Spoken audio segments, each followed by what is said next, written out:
السلام عليكم ورحمة الله وبركاته. ازيكم عاملين ايه؟ يا رب تكونوا بخير وسعادة يا رب على طول. شكرا لكل اللي بعت لي، سواء على الخاص او سواء على الجروبس او على الصفحة بتاعتي. بيطمن عليا. تسلموا لي يا رب كلكم، يا رب ما اشوفش فيكم شر ابدا، يا رب يديكم الصحة والعافية دايما. ان شاء الله الموضوع بسيط، يعني ان شاء الله شوية ادوية كده وعلاج طبيعي والدنيا تبقى تمام يا رب ان شاء الله. دعواتكم بس ان شاء الله الموضوع يمشي على خير يا رب.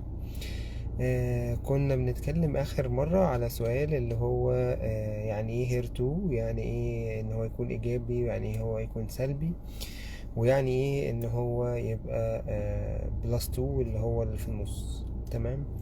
الهيرتو ده مجموعة من الريسبتورز اللي بتبقى الريسبتور، يعني مستقبلات بتبقى على الخلية. هم كذا حاجة، يعني من هير 1 وهير 2 وهير 3 وهير 4. بس طبعا اللي عنده clinical significance او اللي احنا بنهتم بيه هو الهير 2. الهير 2 ده مستقبل بروتين عادي على الخلية. لما بيجيله حاجة تمسك فيه أو إشارة معينة ليه، بيحفز إن الخلية تتكاثر زيادة. فعشان كده هما بيعتبروه من حاجة اسمها أونكوجينز، الحاجات اللي احنا اتكلمنا عليها في محفزات السرطان عموما. وقلنا إن احنا عندنا حاجة اسمها أونكوجينز، دي اللي هي بتحفز تسارع الخلايا أو انتشارها أو تكاثرها. وفي حاجات تانية بتمسك الخلايا وتخليها لو لقيت إن هي مش طبيعية تخليها توقف نمو او تنتحر او تخلي سيل تانية او خلية تانية تيجي تاكلها. المهم ان الهيرتو من الحاجات اللي اتدرست في اخر سنين ولقوا ليها كلينيكال سيجنيفيكانس، اي يعني اهمية طبية كبيرة، ان احنا نقدر لو قفلنا الباسوي ده او قفلنا الطريق ده نقدر نقلل من تكاثر الخلايا او نقلل من نشاط الخلايا السرطانية. والخلايا السرطانية ساعات بيبقى عليها الهير 2 ده حاجة اسمها اوفر اكسبريشن، يعني موجود عليها بدرجة كبيرة، فبيبقى نشاطها كبير او التحكم في نشاطها في العادي بيبقى صعب. عشان كده اللي عنده الهيرتو ده نسبته كبيرة او نسبته عالية، اللي هو احنا بنعتبره ايجابي او اوفر اكسبريسد، ده بيفضل ان احنا نستخدم علاج يقفل الريسبتور ده عشان نتحكم في نمو الخلايا ونتحكم في نشاط الخلايا السرطانية.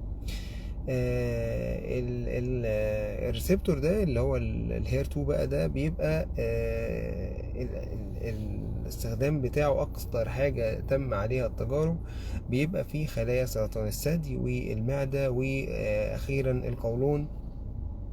في كمان ابحاث عليه في خلايا تانية، لان هو شبه الاي جي اف ار اللي هو اللي بيبقى موجود في القولون وموجود في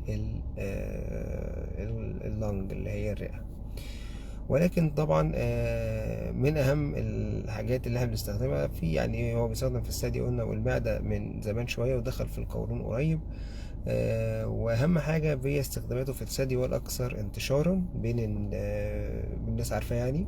واحنا بنعرفه الهيرتو عن طريق تحليل اسمه اميونوهيستوكيمستري، اللي هو الصبغات المناعية، اللي هو بلوك الشمع بالبلدي كده. احنا لما بنعمل العينة او بنعمل العملية بيبقى فيه بلوك الشمع. بلوك الشمع ده بنوديه للمعمل الباثولوجي، نقول له والله عايزين نعمل اي ار وبي ار وهيرتو وكي اي 67، الحاجات الاربعة دول بيتعملوا على بلوك الشمع. الاميونوهيستوكيمستري لما بيتعمل على بلوك الشمع عشان يطلع الهير 2 بيطلع دايما رقم من 4: 0 1 2 3. 0 1 2 3. 0 1 يعتبر نيجاتيف او سلبي، 3 يعتبر ايجابي. تمام. 2، طيب 2 لازم نعمل تحليل مكمل برضو عشان نتأكد ان ده اقرب الى السلبي ولا اقرب الى الايجابي. عشان كده بنعمل تحليل تاني اسمه سيش او فيش، يا اما تحليل اسمه فيش يا اما تحليل اسمه سيش.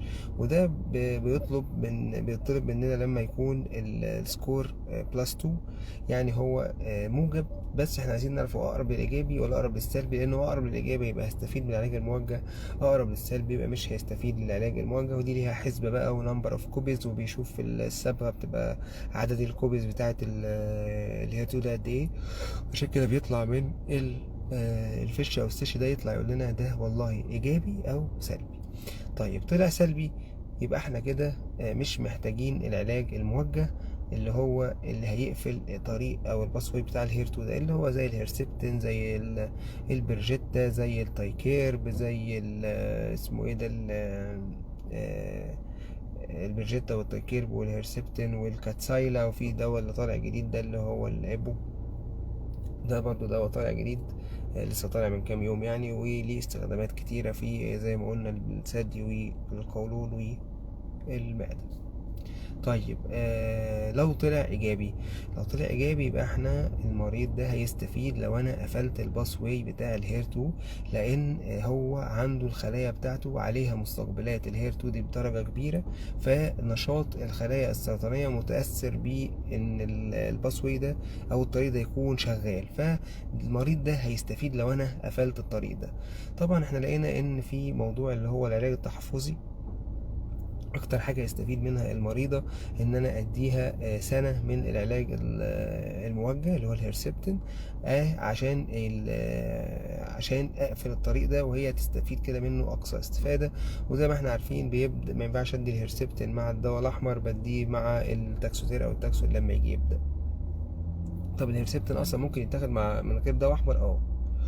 ساعات بيدي الهرسبتين من غير دواء الاحمر، بيدي تاكسو الهرسبتين بس في حالات معينه اللي هي الحالات تكون مبكره، حجم الورم صغير، ممكن الغدد قليله او مفيش غدد، ويكون بدي التاكسول او تاكسوتير مع الهرسبتين وخلاص.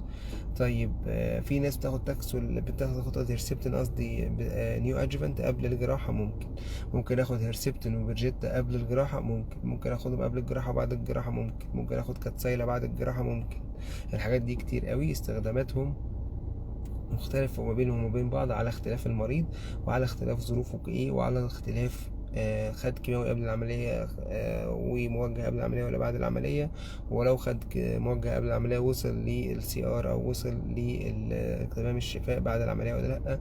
حاجات كتير وادوات كتير في ايد الدكتور، هو بيستخدمها على حسب الجايد لاينز لما بتختلف كل حالة مريض من التاني. لكن انا عشان اقفل الهير 2 عندي اسلحه زي الهيرسبتين والبرجيتا والكاتسايلا والتايكيرب، دول 4 أسلحة معايا. التايكيرب ما بيستخدمش في العلاج التحفظي، بيستخدم في المرحلة الرابعة، وطبعا كلهم بيستخدموا في المرحلة الرابعة، ولكن اللي بيستخدم في العلاج التحفظي هو لغاية دلوقتي هو الهيرسبتين والبرجيتا وأحيانا الكاتسايلا، اللي هو اسمه برضو TDM1.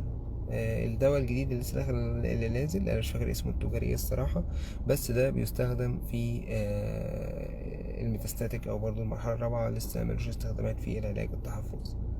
يبقى عشان نلم اللي احنا قلناه ده كله، الهير 2 ده بروتين ريسبتور، يعني مستقبل على الخلايا، لو موجود بكثرة على الخلايا السرطانية ده بيحفز الخلايا السرطانية أكتر ويخلي قدرتها على الانتشار أعلى. عشان كده لو هو إيجابي لازم أستخدم علاج عشان يوقف الباسوي ده أو الطريق ده، إن أنا أستخدم علاج من العلاجات الموجهة. أما لو مش موجود أو سلبي يبقى المريض مش هيستفيد إن أنا أقفل الطريق ده بحاجة، وساعتها اسمه سلبي. لو هو بلس 2 اللي هو اللي في النص، لازم اعمل تحليل تاني على الصبغات المناعية على بلوك الشمع، لازم غير الصبغات المناعية على بلوك الشمع عشان اعرف ده اقرب للايجابي ولا اقرب للسلبي. التحليل ده اسمه فيش او سيش، اللي هيطلع لي من الاخر الهير 2 ده ايجابي اخد علاج ولا سلبي ما اخدش علاج. يا رب نكون فهمنا الموضوع، واشوفكم على خير يا رب ان شاء الله.